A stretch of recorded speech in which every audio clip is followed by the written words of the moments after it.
the heart of a tranquil village, nestled between rolling hills and whispering bamboo groves, lived a wise sage named Master Kairo. His humble abode, a sanctuary of serenity, drew seekers from distant lands, seeking the profound wisdom he was known to share. One day, a troubled soul named Kaya arrived at the village gates.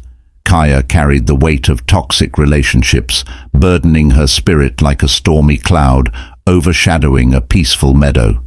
Seeking solace, she made her way to Master Kairo's dwelling, guided by whispers of his transformative teachings.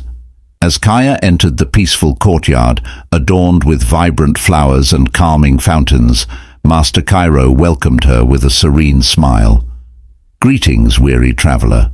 What burdens your heart?" he inquired, his eyes reflecting the depth of understanding. Kaya, with a heavy heart, began to share her tale of toxic relationships, stories woven with betrayal, deceit, and the persistent ache of emotional wounds. Master Kairo listened intently, his presence a balm to her troubled soul. "Dear Kaya," Master Kairo spoke, "like the lotus that emerges from muddy waters, we too can rise above the mire of toxicity. Let me share with you the wisdom that may light your path to inner peace." The Garden of Self-Reflection.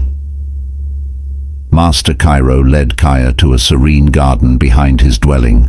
The air carried the sweet fragrance of blossoms as they strolled along meandering pathways.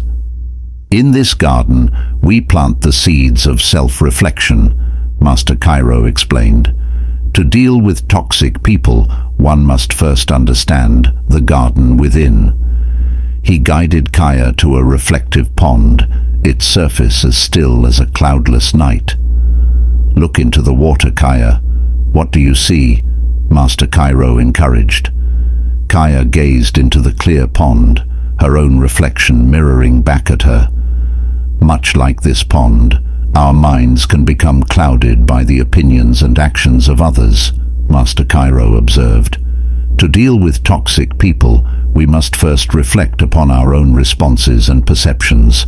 Are we allowing their toxicity to muddy the waters of our inner serenity?"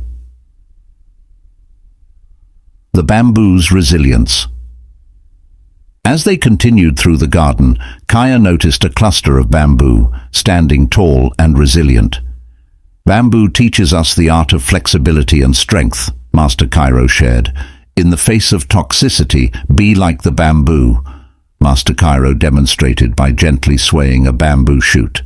"In the winds of adversity, the bamboo yields, yet it does not break. Similarly, when faced with toxic people, cultivate resilience, bend, adapt, but never compromise your core values." The Art of Nonattachment.